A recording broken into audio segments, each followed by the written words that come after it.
বুঝলি বন্ধু, আজ অনেক মাছ ধরা হয়ে গেছে। তুই এগুলো নিয়ে বাজারে যা, আমি আরও কিছু মাছ ধরে বাজারে যাচ্ছি। ঠিক আছে রে, আমি যাচ্ছি, তুই আয়। শ্যামল ও কমল ছিল ছোটবেলার বন্ধু। তারা দুজন ছিল মাছের ব্যবসায়ী। একজন মাছ ধরে আর একজন মাছ বিক্রি করে। এইভাবে তাদের দিন বেশ ভালোই কাটছিল। এসো এসো, এদিকে এসো, দামে কম গুণে ভালো। আসুন আসুন, এদিকে আসুন, সস্তায় মাছ কিনুন। এই শ্যামল আর কমলের কিছু একটা করতে হবে দেখছি। যদি এইভাবে চলতে থাকে তবে আমাকে যে না খেতে পেয়ে মরতে হবে।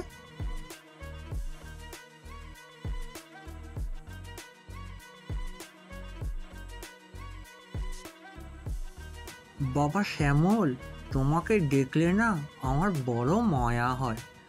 তুমি এই গরমে কত কষ্ট করে মাছ ধরছো, আর তোমার বন্ধুকে দেখো কি সুন্দর করে আরাম করে মাছ বিক্রি করছে, অথচ ভাগের সময় কিছু টাকা রেখে তারপর তোমার টাকা ভাগ করে।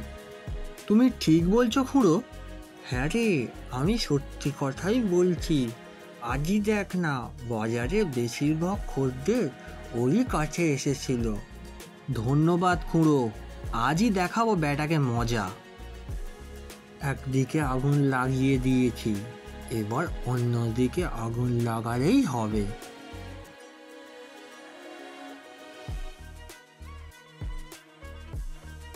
কি রে বাবা কমল, কেমন আছিস? আমি ভালো আছি খুড়ো। তোকে দেখলে না আমার বড় মায়া হয় রে। এই গরমে তুই কত কষ্ট করে মাছ বিক্রি করছিস, ওদিকে তোর বন্ধু দিব্যি গাছের তলায় শুয়ে শুয়ে আরাম করছে। তুমি ঠিক বলছো খুড়ো। হ্যাঁ রে, আমি ঠিকই বলছি। এইবার দেখাবো মজা, আমার সাথে বেইমানি। শোন কমল, আমি আর তোর সাথে ব্যবসা করব না, আমি এবার থেকে আলাদা ব্যবসা করব। পরের দিন থেকে শ্যামল ও কমল দুজনে আলাদা ব্যবসা শুরু করে দেয়।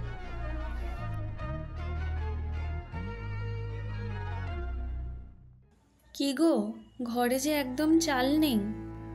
আমি দেখছি গিন্নি, কি করব বলো তো। আগে আমরা দুজনে ব্যবসা করতাম, একজন মাছ ধরতো আর একজন বিক্রি করতো। এখন মাছ ধরে বাজারে নিয়ে যেতে যেতে সব মাছ পচে যায়। পচা মাছ কে কিনবে বলতে পারো? তুমি কমলদার সাথে একবার কথা বলো। আমিও ওটাই ভাবছিলাম। ভাই শ্যামল, আমাকে ক্ষমা করে দে রে। ওই খুঁড়োর কথায় আমি এমনটা করেছি তোর সাথে। আমাকেও ক্ষমা করে দে রে বন্ধু। চল, ওই বুড়োকে আমরা ছাড়বো না। আমায় ছেড়ে দে রে বাপ, আমি আর এমন কোনোদিনও করবো না।